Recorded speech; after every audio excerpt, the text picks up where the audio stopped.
that's life. That's life. That's what all the people say. You're riding high in April, shot down in May.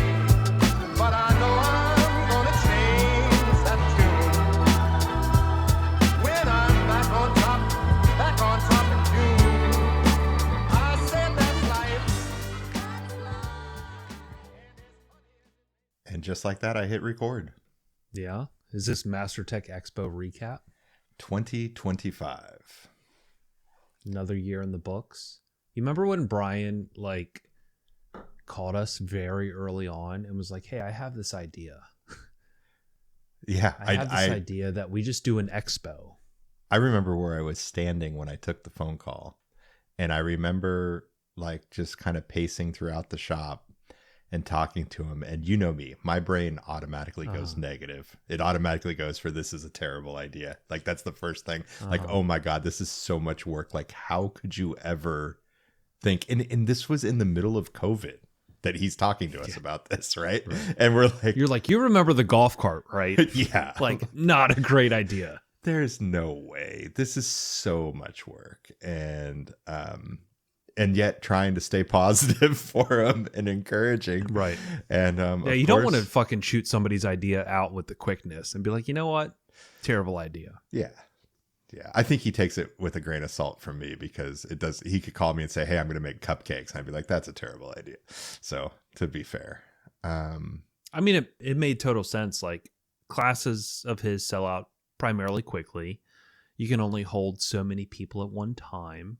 So, I mean, the whole idea behind it from the get-go was so different than I think what we're used to as an industry. And the first year, even though it was the first year and the first year of anything, you just realize how you can make everything better. But I think the first year was so it was such a breath of fresh air, right? Because the AV behind everything that was happening, the build off. And again, I don't call myself an old school installer. I wasn't doing this shit in the 90s, right? But I feel like there was a lot of those vibes behind it. Yeah. And a lot of that kind of competition on display stuff was happening with the build off. And dude, it was just so cool and different. And even talking to everybody the first year, just seeing how people were reacting like it was a different event, there was excitement, right? Yeah. And I think from the manufacturer standpoint, all the manufacturers went out of their way to try to, Brian was really good about encouraging them to try to do things that were above and beyond and different than what would happen at a normal trade show. And yeah, it's such a different experience. And to me, from an energy standpoint, it reminded me of, and again, we've talked about this before, it's nothing new, but it had the energy of CES in the, early 2000s, which was, late 90s, early 2000s, just a ton of excitement, a ton of enthusiasm. And coming out of COVID, to see everybody for the first time after all of that. And it was cool, yeah, right? It's so cool. So cool. And now it's tradition, and it's definitely a fun one. And I got to teach this year. I did not teach last year. So it was fun to get back on the other side for a year. So we just got to get this in. Got a new ad read. Finally have a sponsor. Matt found us a sponsor. Got to get this out of the way. We said we would never. We tried to hold out as long as we could without a sponsor, but it is time. It's 2025. Times are tough. The economy is up and down. Yeah, Maddie went through a divorce. Yeah. So, and again, we would never endorse or talk about a product that we were not fans of. Not car audio related, obviously. We're not ever going to be persuaded to talk more about one brand than another. We're always going to give you our true opinion on audio brands. That is less and less maybe with Gary now because he's with the audio control umbrella. But here we are. All right. Blue Chew, baby. Want to make your silly in bed? I know I do. Time to chew your way into Wiener Wonderland. That's what Gary's laughing. I'm going to have to restart it. You started it. Oh my God. I'm gonna have to restart it. I gotta not look at Gary while I'm doing this. Blue Chew, baby. Want to make your silly in bed? I know I do. Time to chew your way into Wiener Wonderland. That's what it is, baby. Chomp on that little Blue Chew apple. Next thing you know, you just have that dang flag post, Bubba. A neighbor will come down and just hang that old Easter flag right off your rod. You feel me? Gary's laughing and I can't pay attention. Oh my God. Blue Chew, that's what they do. It's a unique online service that delivers the same active ingredients as Viagra, Cialis, and Levitra, but in that chewable tablet and at a fraction of the cost. Best part is it's online, so no visits to the doctor's office, no awkward conversations, and no waiting in line at the pharmacy. And we got a special deal for our listeners. We do. Try Blue Chew free when using our promo code OLDFASHION at checkout. Just pay $5 shipping. That's BLUECHEW.com to receive your first month free. Visit BlueChew.com for more details and important safety information. We thank Blue Chew for being the first sponsor ever of the podcast. Onward. Are you telling me you really got us a discount code, or are you just screwing around? Shut up. We're sponsored. Onward. Oh. All right. Back to Oh, MasterTech my Expo goodness. recap. Tell You me had you're no idea what was getting about to paid happen, in did you? free Blue Chew. Wow. All right. MasterTech Live, Expo live. recap is live. Where do you want to start? Okay. So I was apparently the first person in Mesa, Arizona for this event. I'm like, I'm going to fly in a day early and be prepared. Wasn't it 2 days early? Or did you? It might have been 2 days early. We golfed a day before the event. So I wanted to make sure that I was there plenty of time. And I would just assume that people would be there. Dude, I got there at the hotel the first night. I probably looked like a serial killer, just like Neanderthaling around, just waiting to see one person I knew. So didn't see anyone, shocker. Then just walked down the street, ended up at some brewery, had a nice little dinner with myself, got some wings and old fashioned. And, dude, I had no responsibilities. I had no one to entertain. I was just there with myself. And it was amazing. Dude, it was so amazing. Just sitting there by myself. Who was the first person you ran into? Well, Tom was there because, again, we were golfing the following morning. But he was out eating with, I guess, somebody that he knew in Arizona.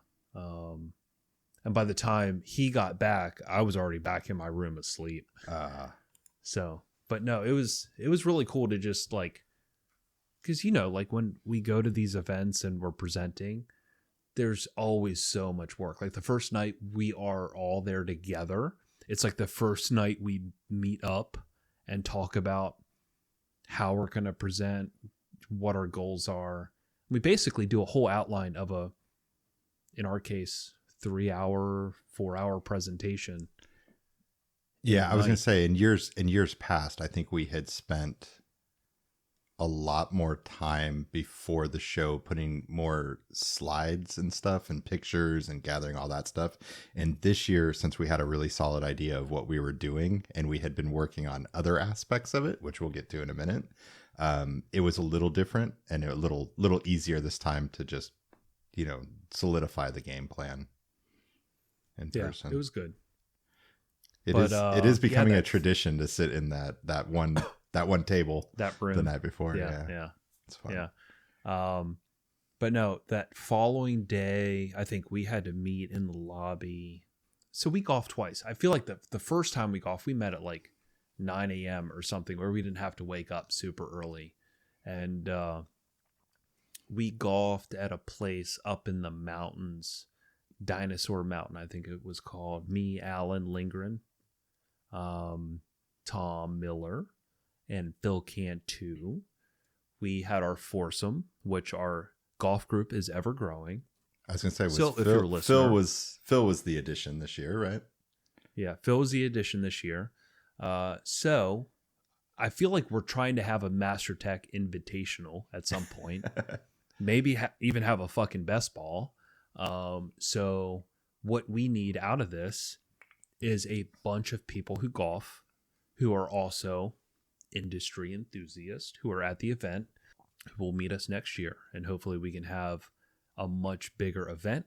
Who knows? Maybe we can get like Sony to sponsor it. I know Tazi Golfs, right? Maybe we can do something cool where we have a real industry golf event. I think that'd be super rad. But the golf outing was fun, right? It's just filled with tomfoolery. No pun intended. Obviously, Tom's there. Bunch of tomfoolery. It's fun because you get to see people in a different element, right?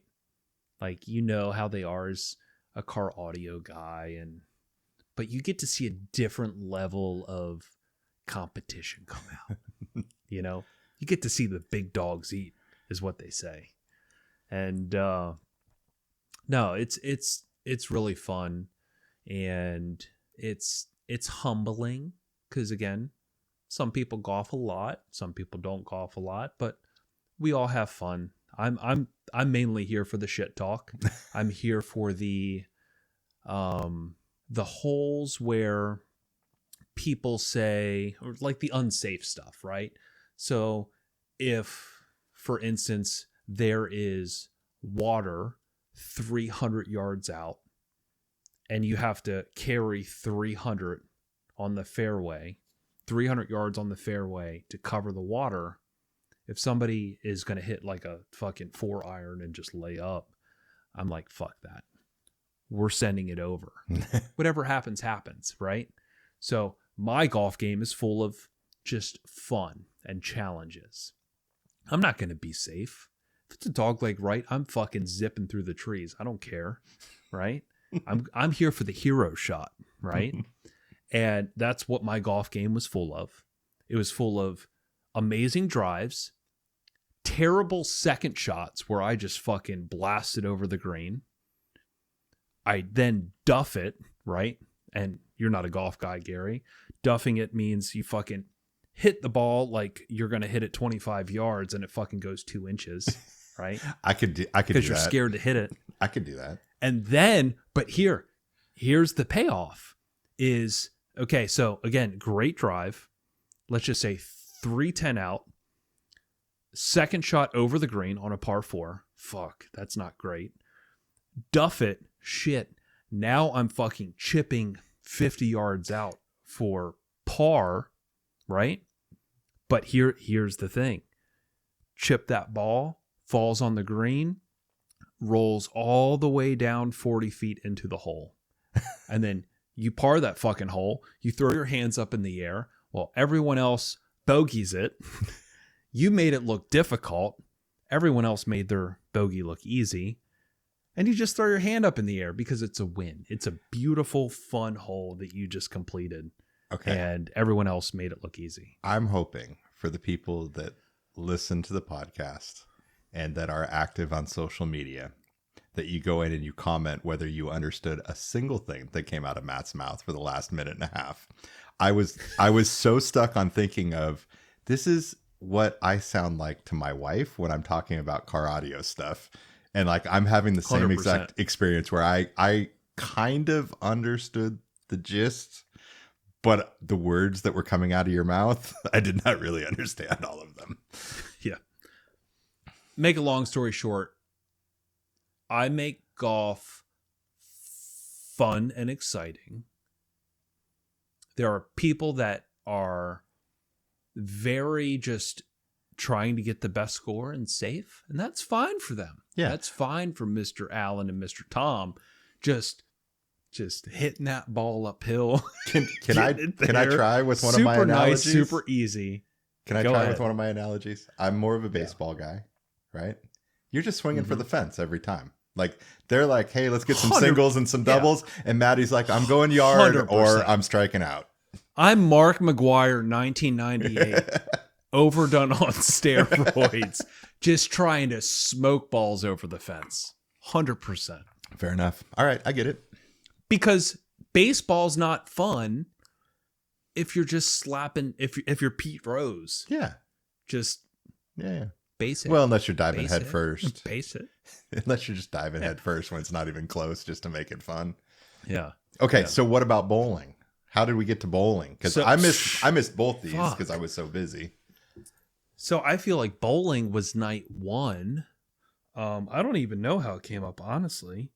I think I was with Phil and Mark from Car Audio Fab, and I was like, would it just be hilarious if we went bowling? They're like, I like to bowl. I like to bowl. So I was like, well, fuck it. Let's just fucking reserve a lane and go. So we go, and it's me, Chris Pate, Mark, Car Audio Fab Mark, and Phil Cantu, who works with Chris Pate. I think that was all of us there. And we go, and they're like, there's like a 20-minute wait, right? And Chris Pate immediately is like, fuck this. Let's go check into our place. Like, I don't want to wait here. And all of us were like, what, 20 minutes? 20 minutes is no time at all. We grab a drink and we're ready to go. Like, what? So they call our name. It might have been 10 minutes we waited. All of a sudden, we all grab our balls. We all have our rented shoes on. And we fucking put our names in the little fucking computer. And we're ready to rip, right? I'm not sure who started it off, but I feel like whoever threw the first ball, everyone else was like, okay. And then I think the first person got like a spare or some shit like that. And then the next person went and they got a strike. And then all of a sudden, everyone's like, okay, I see what's happening here. And then someone else went and they got a spare. And then Chris Pate was the last person to go. And I don't think anyone knew what was going to happen next because Chris was the first person that wanted to fucking leave, right? And So in like, your does he hold suck on, at in your bowling? head, what are you thinking? Are you thinking that he just sucks, or he's I'm going to thinking nail he's it? going to be a horrible bowler Okay. because he wanted to leave, right? Yeah. Like he doesn't want to be. If he was competitive and a good bowler, there's no way a 15-minute wait would make him want to bounce, right? Right. So here's the thing: Chris goes, I think, first ball something like 8 pins or something, but then he picks up the spare, and then all of a sudden, his demeanor completely shifted. It's like you just saw the Lord come into his body of competition. Like you've never seen a competition Chris Pate. Maybe you have. I never have. I've seen Chris focused. That's for sure. I- Focused and this was a- inspired. That's for sure. This was a different version of Chris Pate that I've never seen. Okay. The way when he picked up that spare, his body language and shimmy said everything I needed to know. He was fucking ready to rock. Okay. So all of a sudden, the demeanor shifted of the night of us bowling, where I'm like, I don't know if I can have another drink because I need to stay fucking locked in right now. Right? Because you don't want to, you're not trying to come in last. You're not trying to come in third. You're not trying to come in second. And if you're not first, quite frankly, you're last, is what I've heard. Right. So Thanks, Ricky Bobby. Oh, wait, the wrong movie. this whole game was highly competitive. Fucking Phil's spinning the ball, obviously, with spin to curve back in. You know, he's got a lot of shit, a little bit of shimmy in him. Mark's got that fucking tall frame on him, right? He's got that fucking tall pencil on him. So when he throws the ball, every time you think it's not going to be great, but somehow he just zips that bitch right down, right down fucking Main Street, right? And then you're like, okay, Mark's got some fucking little giddy in him, right? And again, Chris was the X factor because every time he threw the ball, his back right foot would just shimmy out and shake so hard, and you just couldn't help but to laugh, right? So to make a long story short of the night, I won the first game pretty handily. Second game, I feel like the devil got inside me, or maybe I had one too many drinks, because my second game was atrocious. I mean, Kennedy, my 8-year-old daughter, could have done better without bumpers. Third game, and we were there right up into closing time. Third game came down to literally the last throw from Chris Pate, and I had won the last game by 2 pins, which netted me the series of the first MasterTech Invitational Bowling Open. So next year, we're trying to see what other sports we can, maybe pickleball. It's like a MasterTech triathlon with all different events. Yeah, 100%. I cannot wait for next year, because all the competition's happening next year. Is there a mini golf course out there maybe we could play? So they have like legit mini golf courses places. I know they have some in like Florida and Texas where it's like 18 holes, but they're like legit fucking holes. Next time we're in Vegas, like, you're not Vegas, putting through like, you're not putting the ball up a ramp onto a hot air balloon that goes up 15 feet that then falls to the right and somehow lands in the hole. No. Right. So these are like real crazy, like stint meter type. And again, you're not a golf guy. I have no idea what you just said. But what I will tell you is I have done the KISS glow in the dark mini golf in Vegas, which after a few drinks is a party. Oh, like Kiss the band? Yeah. Oh, sorry, I should have clarified that. It wasn't like you're making out with, you're not taking some Blue Chew and making out with people. That's not what that is about. Did you say Blue Chew? I did. Do not read the commercial again. Blue Chew, baby. Don't. Want to make your silly in bed? Don't. I know I do. Time to chew your way into Wiener Wonderland. That's what it is, baby. Chomp on that little Blue Chew apple. Next thing you know, you just got that dang flag post, Bubba. Neighbor will come down and just hang that old Easter flag right off your rod. You feel me? Blue Chew, that's what they do. It's a unique online service that delivers the same active ingredients as Viagra, Cialis, and Levitra, but in Blue Chewable tablets at a fraction of the cost. Best part is that it's online. No visits to the doctor's office, no awkward conversations, and no waiting in line at the pharmacy. And we got that special deal for our listeners. We do. Try Blue Chew free when using our promo code OLDFASHION at checkout.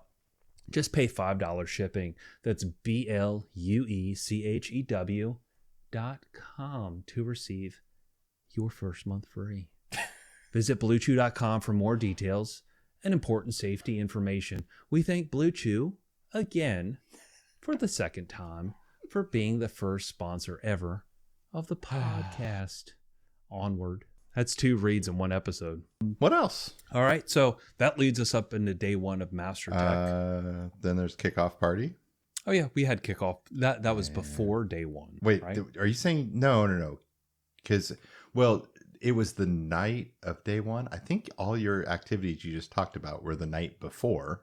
Then it was some day classes. So was kickoff there were some party day classes? Yeah, kickoff party was Thursday. Yep. Yeah, so I did like a radar laser integration class. And that was after you bowled and golfed. Yeah, I think you did all that on Wednesday. I'm pretty sure. Thursday was class and then kickoff. I think we bowled and golfed after the... Because it wasn't after the kickoff party. It was after the Modus thing. Yeah, that was Wednesday night. That was Wednesday. Yep. Okay. Yeah, so it was Wednesday night. Yeah.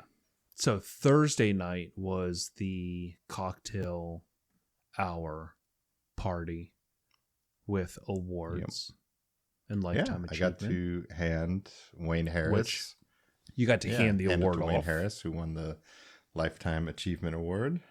Very well deserved. Very, very inspirational human being and just a foundation of the industry. And just did some amazing things and still going. So super cool. Yeah. It's a fun time. What did you drink that night? Because you go up to the little side, that little side bartender. Yeah, and they got always take it simple when we're in that sort of scenario where you don't have a master mixologist or anything. And I was drinking Captain Morgan and Cokes because they're hard to screw up. You know what you're getting. Don't try to go fancy. In a hotel ballroom. It's not the place. Get a beer. Get a glass of wine. Get a Jack and Coke. I feel like what did you drink? And I'm throwing this out. I'm throwing this out there for those bartenders. Just come up with one or two basic cocktails that you can make, right? I feel like you do so much better.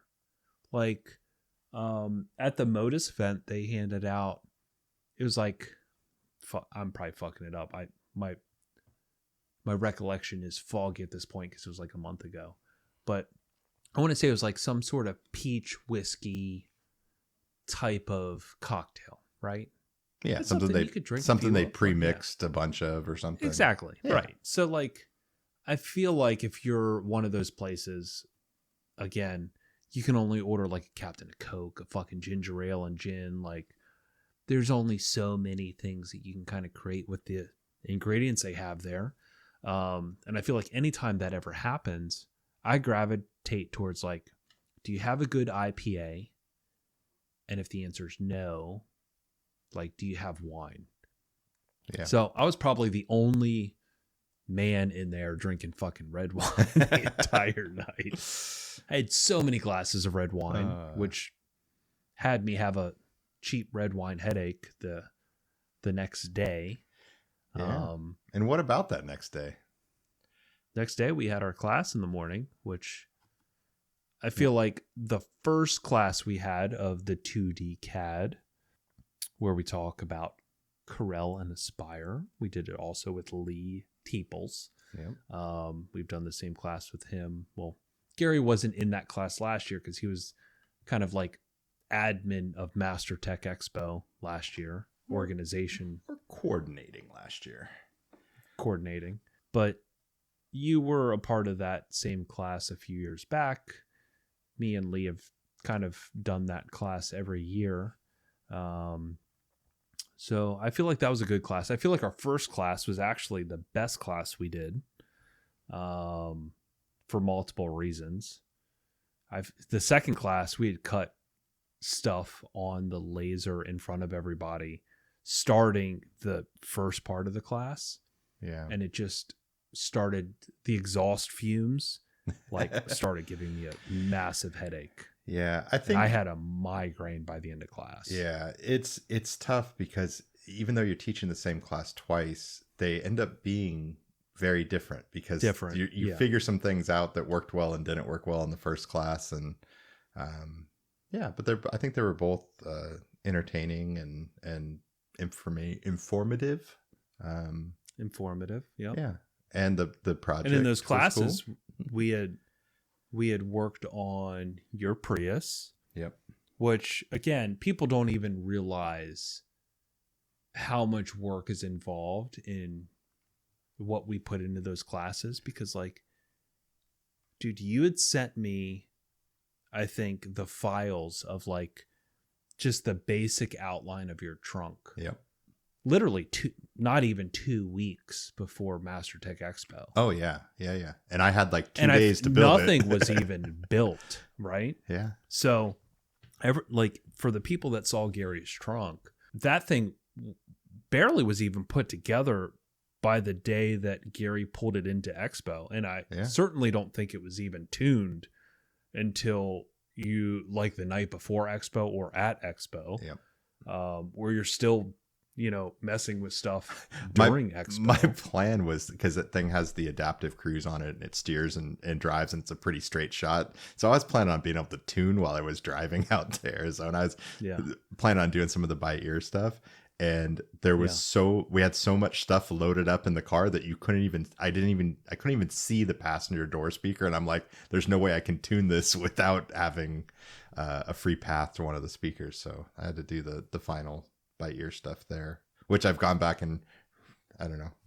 It's been another way too long on dialing it in after the drive home. But yeah, like you had sent me the outline to your trunk.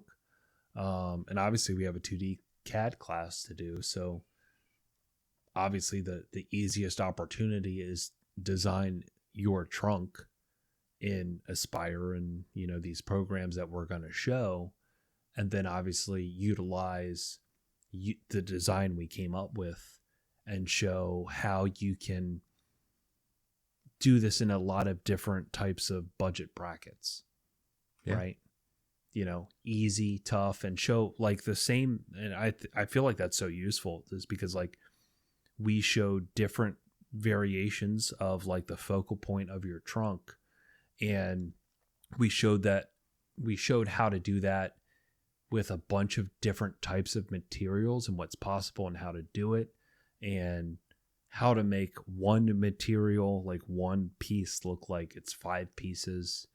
Like you spend a lot of time, again, just all the different variations of how you can create one part. Right. From easy to super complex. Yep. And taking some things that are actually really simple and making them look like they were super complex. 100%. Right. That's always what it comes down to is, you know, obviously at the end of the day, efficiency and creating things that look super manufactured. But if you actually saw how it was done, you realize how easy it is to do. But yeah, I mean, that whole trunk, the way that we designed it, just showed a lot of different ways that you can use 2D CAD and a laser that most people don't use it for that. Yeah. You know, and that's kind of how I've always looked at every technology that I've used is how can I use the laser different than how everyone else uses it? Yeah. And that's why I'm so excited to get into 3D printing and 3D CAD, because now I look at that as the same way as I did the laser, and I see how everyone is using it, but it's like, how can I use this that's different than how everyone else uses it? Yeah. I think one of the keys, and then try and find that sweet spot. Yeah. I think one of the keys that you're going to excel at specifically is the combination of combining 3D printed parts with laser cut parts and finding ways where you could do this with a 3D printer, but it wouldn't be as clean, like with some of the meshes and that kind of stuff. And doing inlays where you can 3D print one part, but you can also cut a ton of accents and inlays that you can do on the laser and have done. So as soon as your 3D print's ready to go, you've already got the rest of the parts there and ready to go. So yeah. Maybe next year or the year after, we'll do a class on that, integrating 2D and 3D into some unique combinations. Yeah. The segue. But yeah, I mean, it's cool. It's fun. I mean, I feel like there's so many, and I feel like the first class we did, I was like, we could have talked for another 5 hours. Oh yeah. Right. Yeah. That like, that class could be we 4 were just days. on such a we were on such a roll where that could have been expanded for a long time, but you're trying to get through and you're also trying to balance what are the best takeaways, and also, you know, for the people who were there, understanding from our point of view, you have to engage people that have never done this before, never have dealt with like 2D ever, and they're new to this, and you're trying to show them the possibilities, but also giving people who have used a laser for 5 years, 6 years, whatever, give them useful information that they can also walk away from the class being like, oh, that's how they do that, or I had no clue that you can do that with a laser. Right. You know? Yeah. And so many of the combinations, and even for me, it was fun to give you that, like, hey, I set the boundaries, and let me see how Matt looks at this, because in the back of my head, I already had some ideas of how I would do it if it was me. And I know Matt's style, and I'm like, I'm just so intrigued by what's it going to come back with. And now every time I pop my trunk, I see Maddie's design, and I got to do a little bit with the step and repeat pattern part of it, but for the most part, that's your design in the back. No Matty S signature. I'm a little bummed I didn't get a Matty S signature in there, but Matt says if he doesn't do the install, it doesn't get a Matty S. So, No, but I think one of the funnest parts of the experience was one, seeing and just knowing that like we could design from coast to coast, which is really a really rad concept of using CAD, right? You give me the boundaries. I know the boundaries. And obviously if your information is correct and my information is correct, I can give you an entire cut sheet of parts to make for your trunk, right?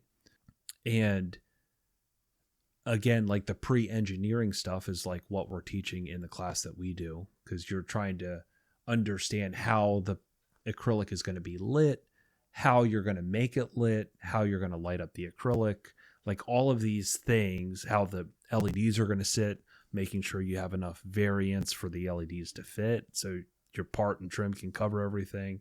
That's what we talk about in the class. But seeing all of that stuff come to fruition and seeing like the design and making the parts for Gary to then be able to cut, and he can see what I make to be like, how does this work and how does this work? And I mean, most of those questions never happened because it was pretty self-explanatory.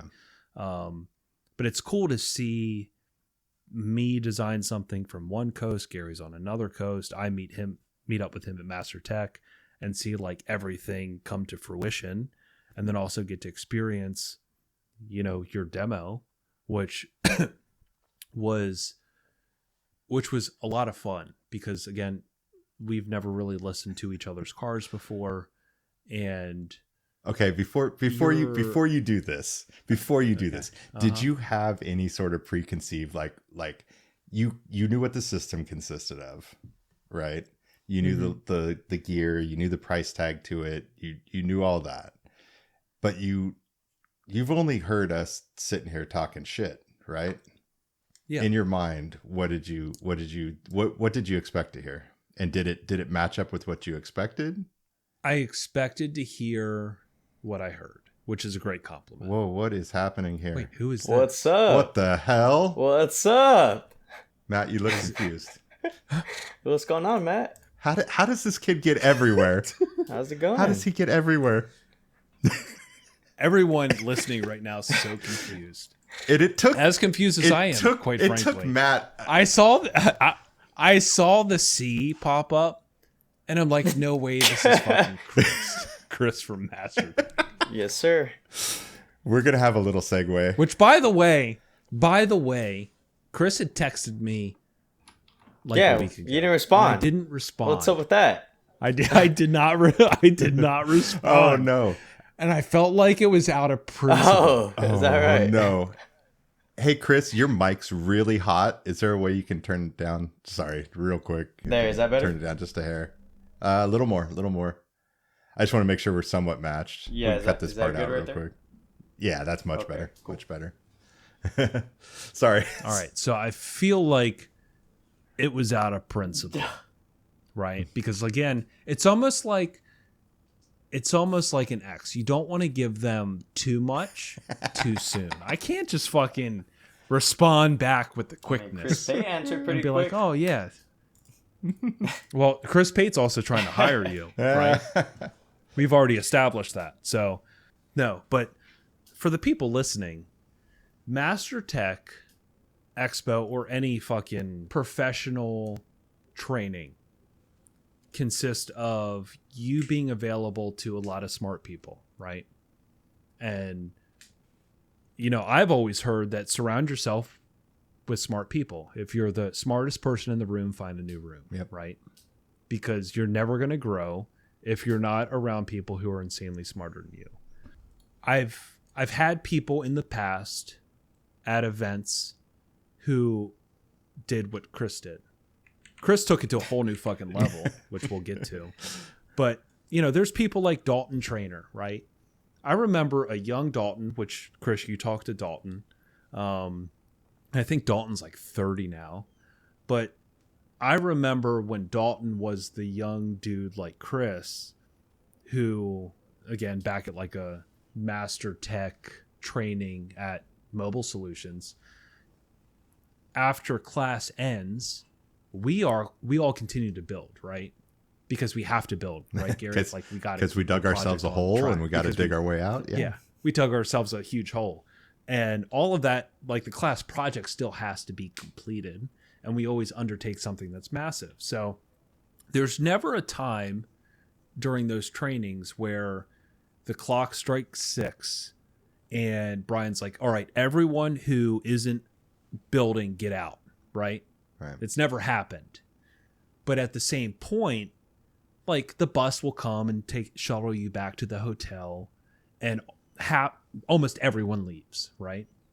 But like a young Dalton stayed there and was like, I can stand, I'll do whatever, I'll just fucking watch. I'm here to learn, right?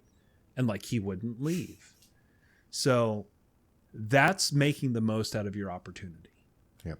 And fast forward to MasterTech Expo, we're all just fucking sitting, cutting up, having a fucking meal at our like table. And all of a sudden, this motherfucker right here. Who's at the table, Matt? Set the table. He puts his double tacos down on the table, has more food than everyone, first and foremost, and puts his food down and just is looking around, right? And I'm like, I'm looking around at the table, and I see a new color and combination of clothes sitting next to me. And I'm like, who's this guy? And he's just taking it all in and just becoming, just a fly on the wall, and then starts chatting. More chatting. And then all of a sudden, he's like one with the table. And then we all start learning fucking Chris's story. Chris is asking everyone questions. Chris is now taking this opportunity, and let's be real. So let's set the real table. He sat there because fucking Mark from Car Audio Fab was sitting there. Who else is sitting at that table? Didn't know anybody else. Who else is sitting at the table? Set it for us. I know you were there. I was there. Tom Miller. TJ. Tom Miller was there. Yeah. Yeah, like just Mark from Car Audio Fab, massive celebrity, right? Right, yeah, Chris. Yeah. So Mark's there, and you sat there because of Mark, and then I think you'd have to tell me at some point you knew that like maybe it was a bunch of presenters or whatever it was, but again, you made the most out of your opportunity. And I was like, these guys look old. They probably know a lot. I feel like whenever, and you make it sound like he was asking all the questions. I think he got a bunch of unwarranted, like unrequested information from a bunch of old dudes trying to give him life advice.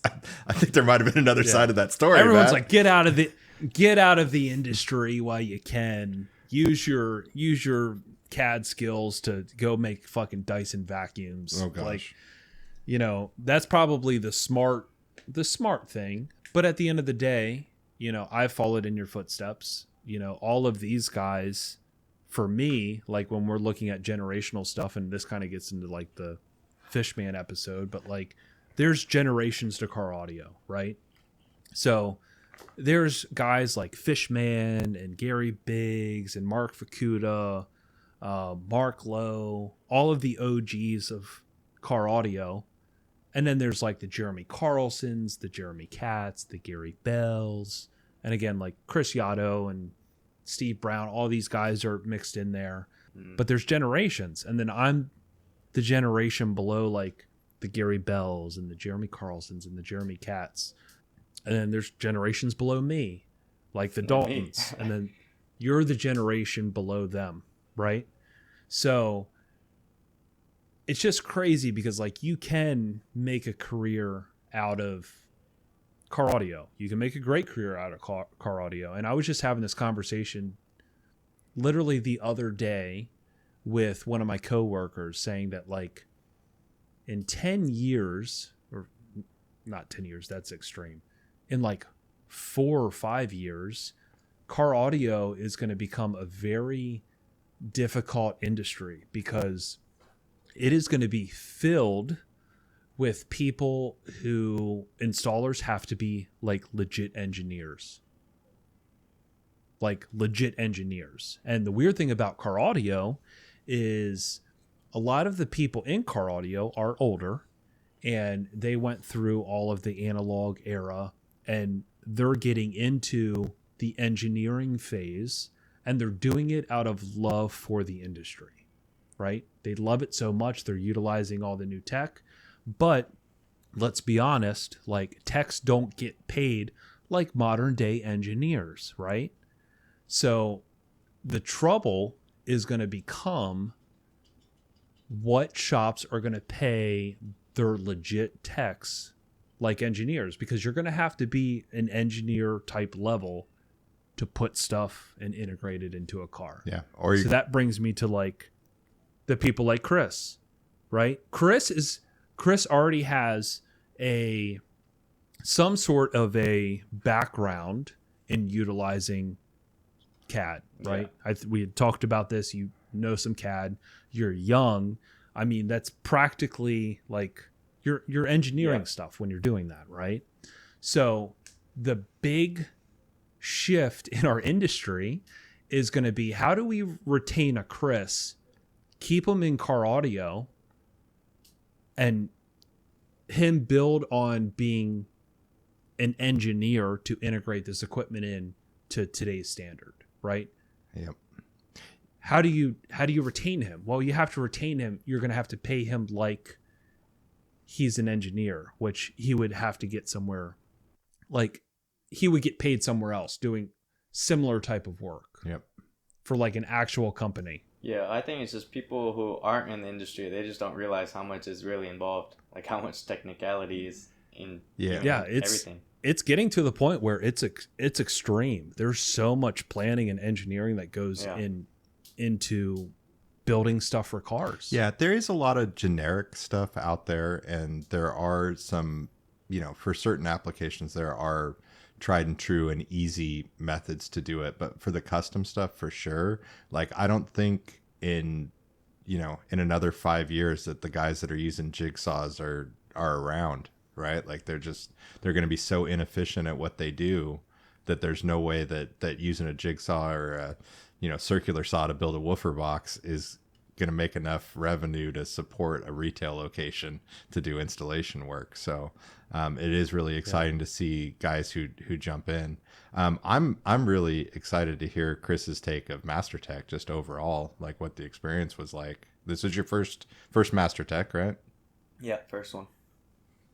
And what'd you think? What versus like expectations going in versus what you got out of it? And yeah, I mean, it was probably the greatest event I've gone to for sure. Just because I haven't really gone to too many audio events, just like your local shop stuff and events like that. But this was just like on a different level.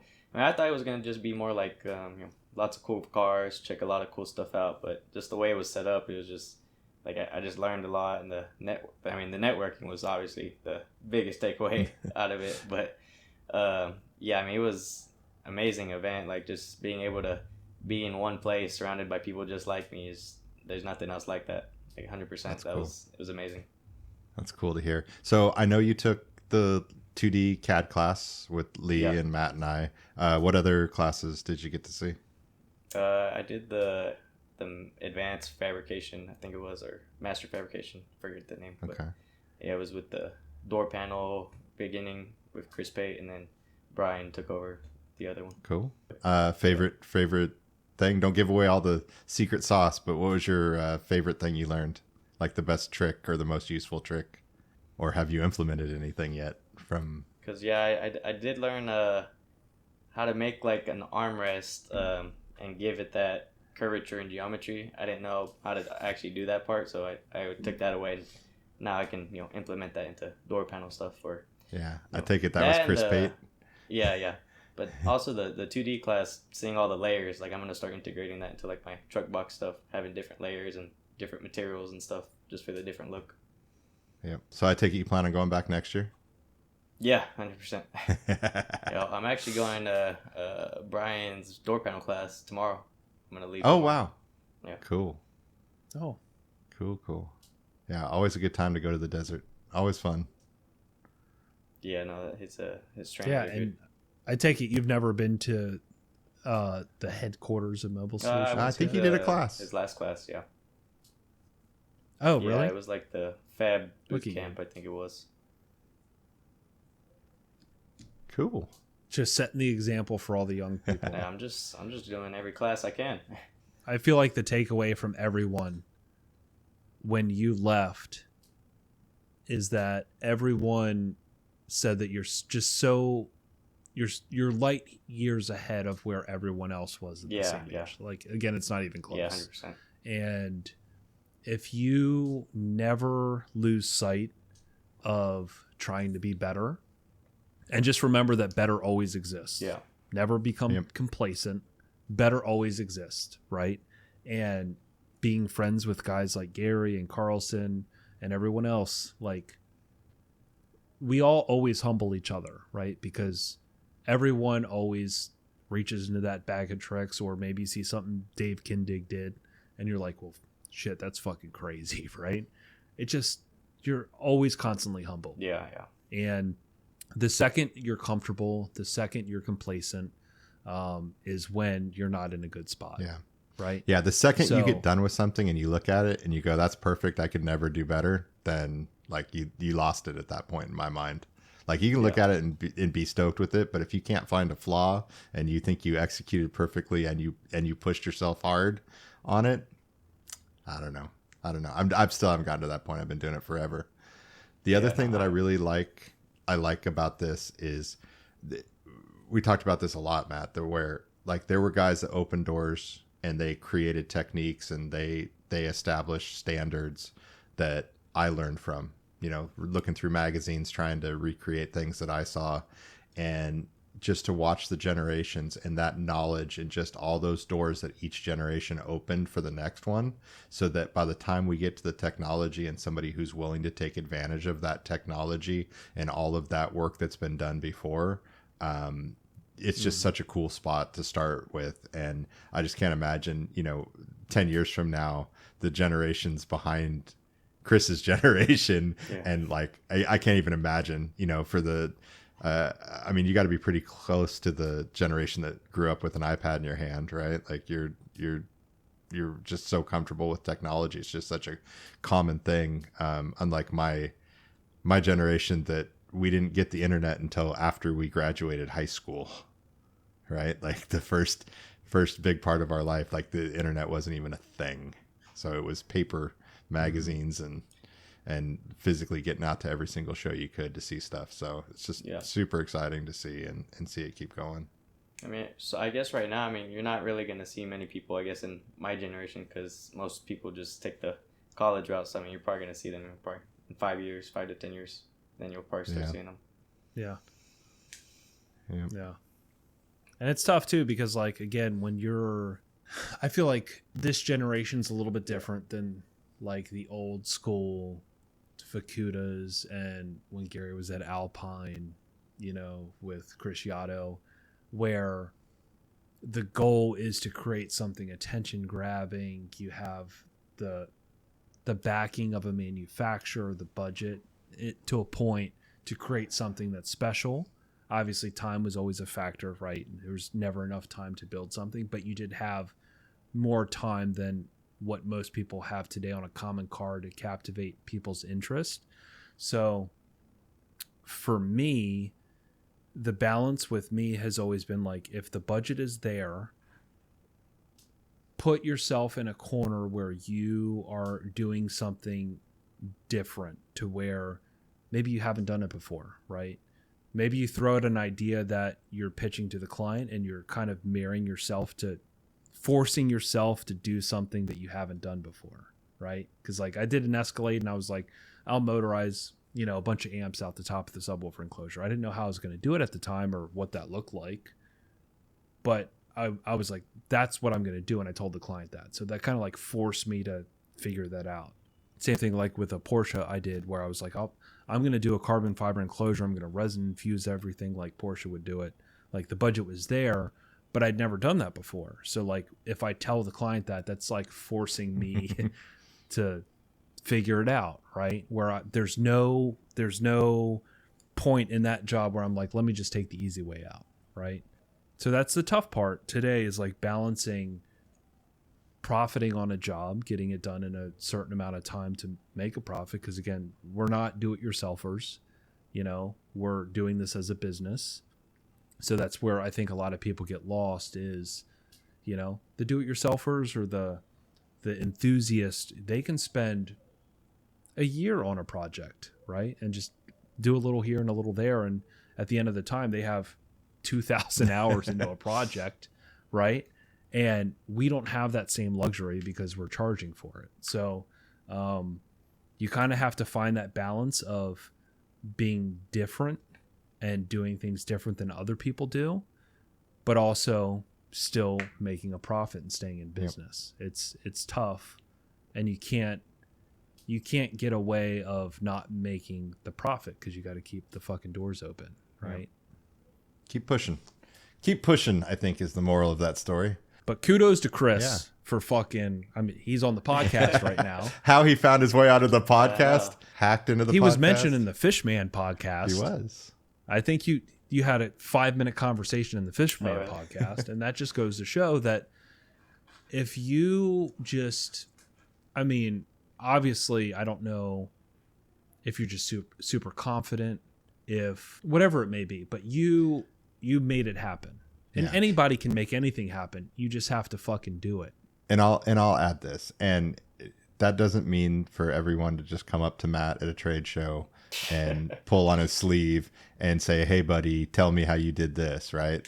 The timing. I made it time it correctly. Yeah, timing. Yeah. Chris did it well. So during a break in our laser class, he came up and started a conversation with me in a very, very polite manner, and I appreciated that. And no, it's awesome. Like having some respect and some tact with it is very important. And kudos to you for pulling it all off. I mean, we don't know how you did it, but you're in now. Well, the only reason I'm like to the point where I'm at now is I've done the same thing this last year and a half is online. I just message random fabricators. I'm like, hey, how did you do that? Or hey, how would you do this? And they kind of helped me most of the time. So I just kind of did the same thing but in person, and it worked out. Yep, 100%. That there's a lot to be said for that in life. Is that people generally want to help. If you say, hey, can you help me? People generally react well to that, as opposed to the people that are like in your face, tell me this, tell me that, or obnoxious or rude about it. But when you ask for help, generally people want to help. So I mean, I think my age helps a little bit, but yeah. yeah, for sure. If you're some 70-year-old dude, we'd all think you were weird. So fair enough. Yeah, it was cool. And just to kind of segue back into like MasterTech. Oh yeah, MasterTech. For we did that whole kind of like interview with Fishman where he reintroduced his Fishpedition. I guess that's what it's still called. Yep. But the newest iteration of that expedition that he built, and my first public training, the training for me was like super eye-opening, because everything, and again, this was kind of like pre-internet type days where I'm not seeing what the entire world is doing firsthand and seeing how it's built in reverse engineering. The only thing you saw was in magazines, right? So to see him firsthand layer all these different things together was just like, okay, I don't have to do everything as one material, one layer anymore, right? And we had talked about this on the podcast, how like that stuck with me. And that really changed the way that I look at how I design anything. Like anytime I do anything, it's how many layers can I do? How much depth can I give this? And I attribute all of that to him, right? And it was kind of cool to have a moment where he changed my industry trajectory from Fish Camp by seeing him do that. And now here we are, I don't know how many years later, and we're interviewing, well, I'm interviewing him with you, but like I have a mic in my hand asking him questions about his newest iteration of this build as he's making his way back into the industry, which was like really humbling and cool, right? Yeah, full circle it's like stuff. Me right as there. Chris, me as Chris coming back into the industry. Let's say Chris fucking 20 years from now is interviewing somebody who inspired him, and he's like, wow, this is fucking kind of crazy right now. Old man Matty Schaeffer Yeah. in his restored 2019 an old Mark Tesla from Car Audio Fab. Yeah. But no, it's really cool, and never lose sight of just where you came from and who inspired you, and respect everyone, as everyone has contributed to the story. Like every vet that you met there, like they have a big piece of car audio story that contributed to what the we history deal with. the history of it. Yeah. Yep. That's why I love this podcast, because we get to hear everyone's story, and everything meshes together, and we're just completing this family tree of car audio when we do this podcast. Yep. Okay, not to cut Chris out of this, but I know we were trying to wrap relatively soon. I feel like we still have a bunch of stuff we wanted to get through before somehow Chris just opened the door and found his way in here. Okay, I might have left the door open for him. A little bit. Where were we, Matt, before Chris came in? You listening to my car. Yeah. And then Chris popped up. Yeah. I never got to listen to the car. There's always a line. There was always Longest 5 people. longest line at MasterTech. Yeah. Yeah, it was pretty wild. So you got to hear it. You finally got to hear something I built, Matt. Yeah. And it followed all the expectations that I had. Okay. Like, had a great solid image. Obviously, sub got down. That's what I expected. I expected it to be a dynamic. The image, again, the image was great. I think and it's tough too, because I don't have a good grasp on the current state of audio control speakers or gear. Like right. I'm just not educated in that field. So I'm not really sure, but I know enough to know that it sounded way better than and I'm trying to be delicate because I don't know what to say about the gear. I'll take the abuse. Don't worry. I know that it definitely overperformed the gear that was in the car, and that is predicated on how it was set up and how it was tuned, which also goes a lot towards the analogies that I tell a lot of clients when they're doing business with any type of system, is that look at what the manufacturer does with the cheapest of the cheapest gear, right? The cheapest amplifiers, the shittiest power, all the things. Like, they can make it sound that good with that little money invested, right? So and again, don't take it the wrong way, because again, there's so many systems that are out there with like super high-end gear, but that system sounds really fucking awesome given the investment of stuff that's in there. Is that fair to say? Yeah. And I hope that it sounded well beyond the investment of gear that was in there. Yeah. But we've been having this conversation for a few years now about that it has more to do with the swing than the golf ball, right? That it is a lot of it is in the setup and that side of things. And again, that's one of the reasons why I ended up taking this job, is because the core of audio control, like their tagline, which I don't necessarily love, but the tagline for audio control is making good sound great. Like, the idea is, how can we take the time to engineer products that punch above their weight class and give value, provide value. And what have I always preached since we started this podcast? Value. I feel go for it. I feel like the next time I see you at an industry event, you need to have a red fedora on that says "Make good sound great." Oh, I feel like that's a missed opportunity. Yeah.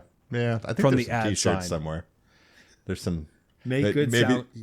It should be blue for It's audio like the control. Make America Great Again. So why did these companies stop doing these big builds? Like I heard on like Yado's episode, like with Alpine and all that. Like, what happened to that?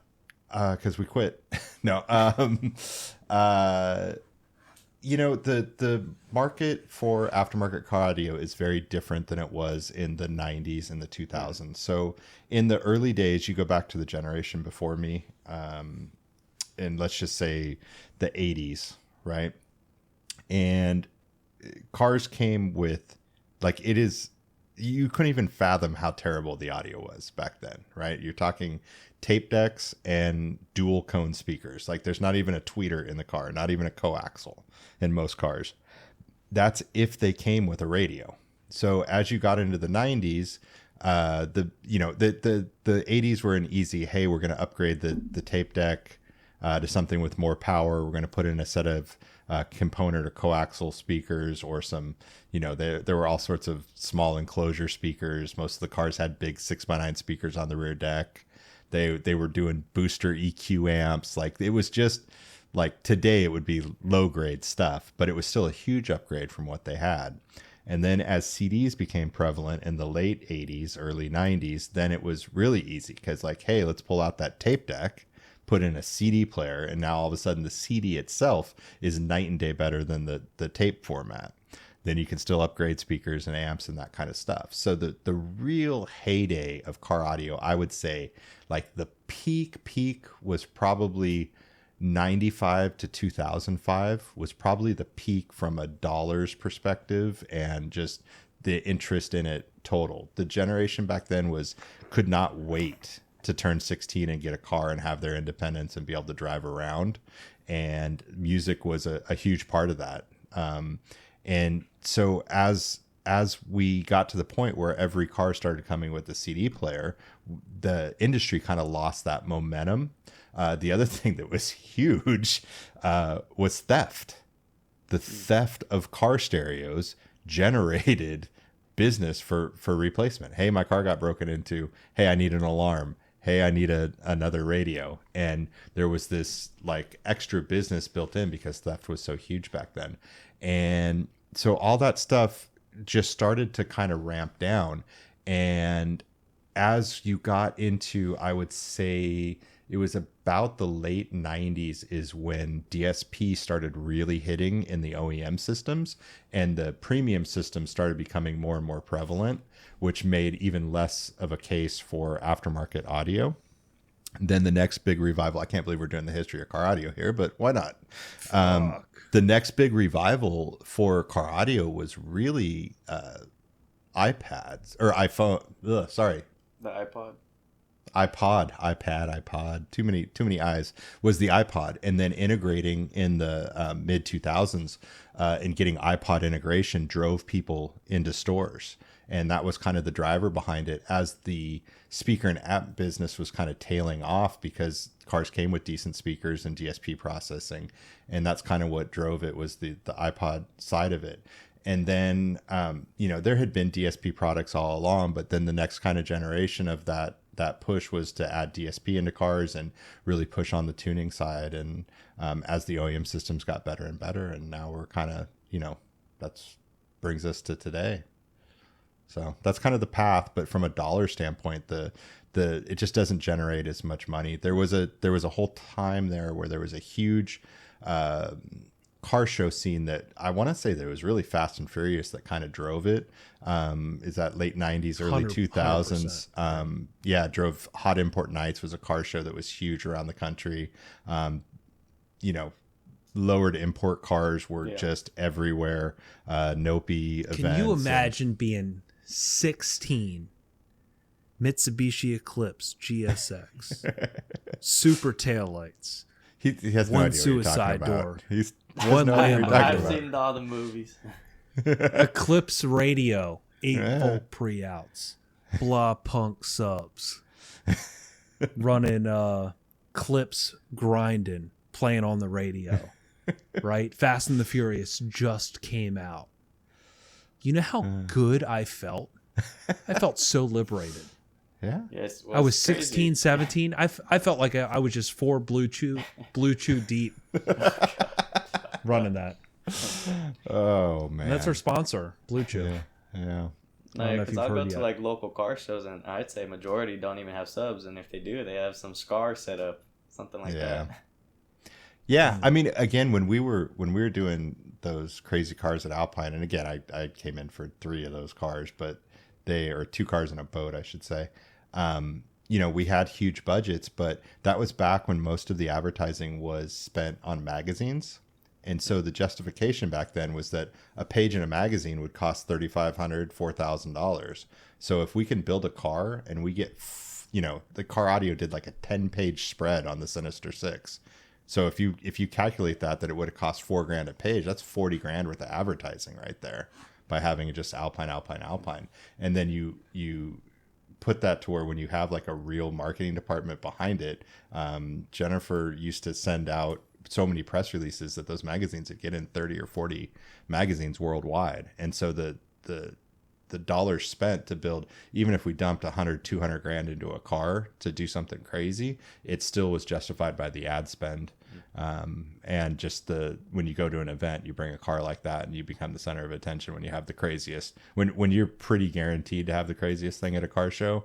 It makes every dollar that you put into going to that show even more worthwhile, because it just kind of sets you up on that pedestal. So just like with the technology now, it's just not really worth it. They just don't get the return. Yeah, there's just not an event that's big enough and not enough sales behind it to really justify it. I do see some pretty big builds, you know, and it's hard for me to tell what is manufacturer built and what is just enthusiast built. But there's a lot of these kind of big open show vehicles that are kind of starting to make some progress here in the States. I know it's big, you know, in other parts of the world, but there's some pretty big builds out there, but nothing crazy like, you know, rebodying a car and, you know, fiberglassing whole interiors. Now with the technology today, I could only imagine, like, if you put us back in that bay and gave us 6 months and technology, like, holy crap, we would, you know, probably need a break every 15 minutes because we're old. But we would let the machines do all the work, and it would be even crazier. So who knows? Maybe one of these days, Mark Fukuda will fund us to build something crazy. God, he's always dressed so dapper, isn't he? Yeah. Oh yeah. So where would you say car audio is going then as an industry? He's trying to find out if he should have his exit strategy. No. Oh, you're saying Chris is? Yeah. He's like, should I start working for Dyson as an engineer? Right. You want to take this, Matt? There's a couple ways to answer that, and it's all dependent on the effort you put in. If you can distinguish yourself as somebody different who, no matter what, can integrate into cars, and I feel like this is tough because I see the manufacturer side of Gary just sighing right now. Be like, don't say that. Wait, no. I'm just saying. This is my opinion. I'm interested to hear your opinion. As the years go on, it's going to be tougher and tougher to fully integrate into cars. Yeah. But industries have always adapted, right? We thought the same thing as like when the screens first came out and when like you couldn't replace a radio, right? Like everything adapts and you find new ways to create opportunity to create solutions for cars. So that will continue to happen. It's the art of innovation. But at the same point, I just think the skill set of the tech is becoming higher and higher and higher. So it's going to start weeding out a lot of the shops that are not adapting to technology. If you stay on the forefront of technology and continue to do stuff different and can do stuff to like a OEM acceptable level, like you'll always have work. And that integration can be. Do you with think cars, it's just going to become even more of a premium than it is now? Yeah, 100%. And again, that kind of goes back to my comment about where techs are more engineer-like than they are car audio techs today. There's going to be a divide where good shops are going to have to pay their main techs like engineer type money because that's what it's going to take to integrate into cars. So that's my opinion of where this industry is going. Gary has a probably different take. He has a whole different mindset behind. Well, I mean, this is my job now, is to predict this, right? Yeah. Like that's literally what my job is now. I'd say that you're pretty spot on. I think that from where we're at today, if you want me to project out 10 years, right, that the market goes two ways. One is the high-end shops continue to be strong. They continue to be leaders in their space. And the stack 'em high, watch 'em fly, just install shops start to dwindle away. We'll continue to see an increase in DIY.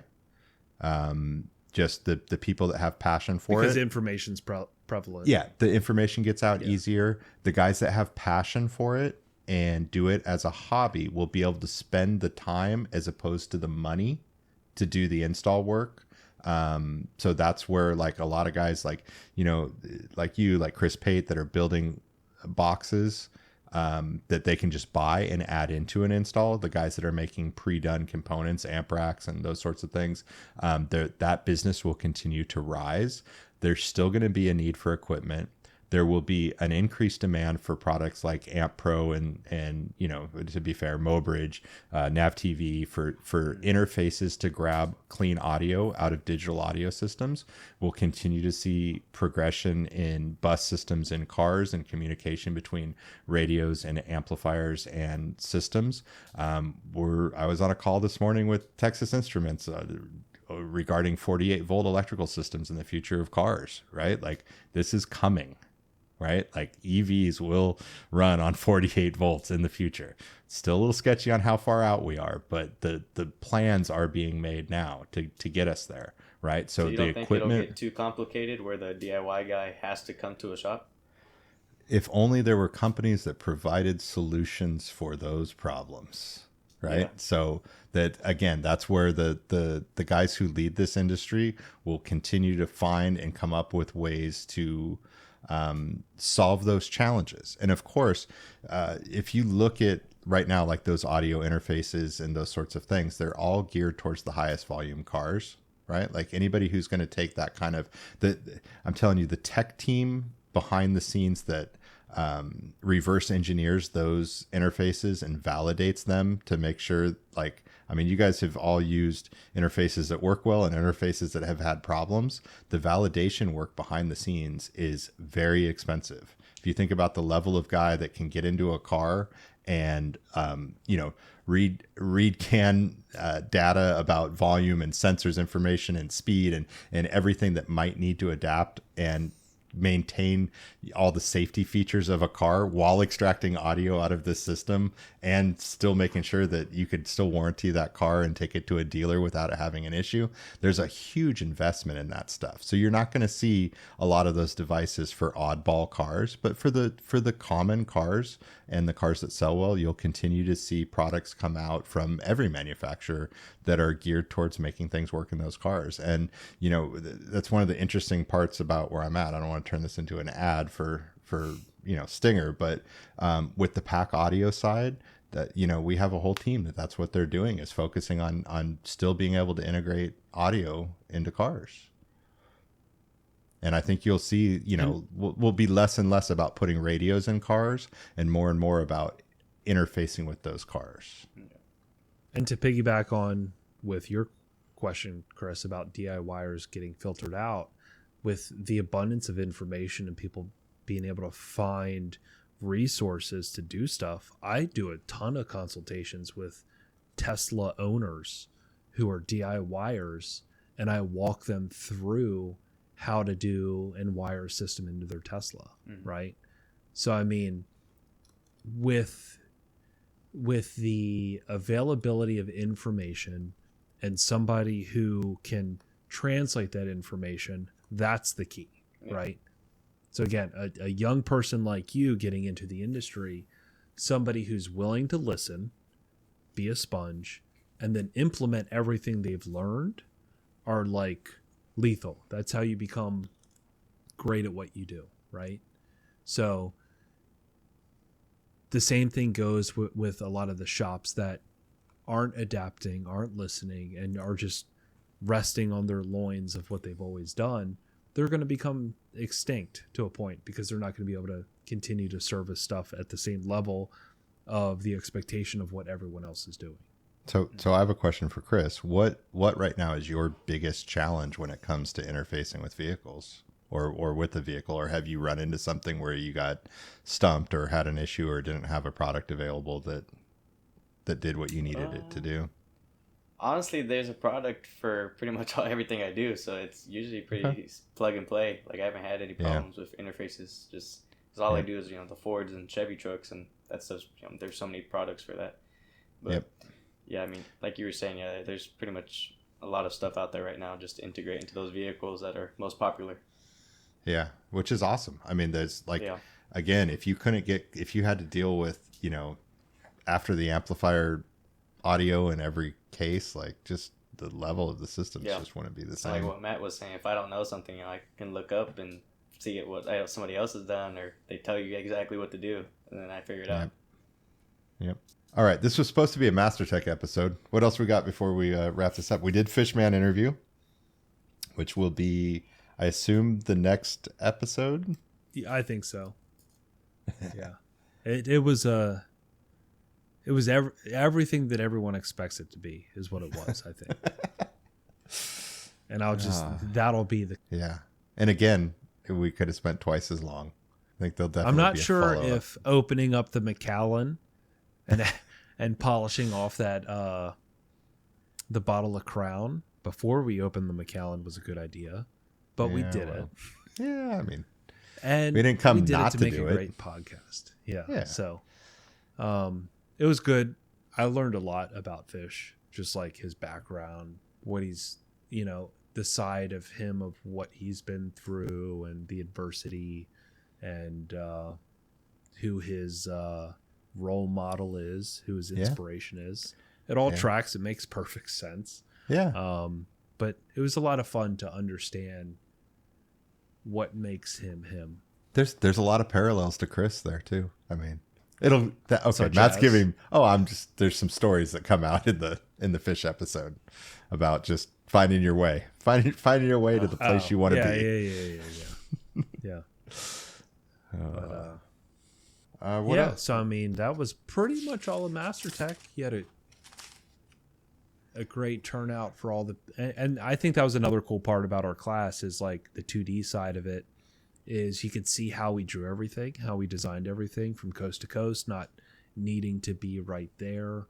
You cut all the parts, you made the full trunk trim, and then people could literally go out and see it and now start to understand how it was made, the layers behind it, how things are hidden, how like the light transfers through like the AC logo, things like that, where a lot of times you're like, I wonder how the fucking lights are put into that for that to happen. Yeah. So it took all the mystery out of like what your trunk is, and made a lot of sense once you see it after you do the class.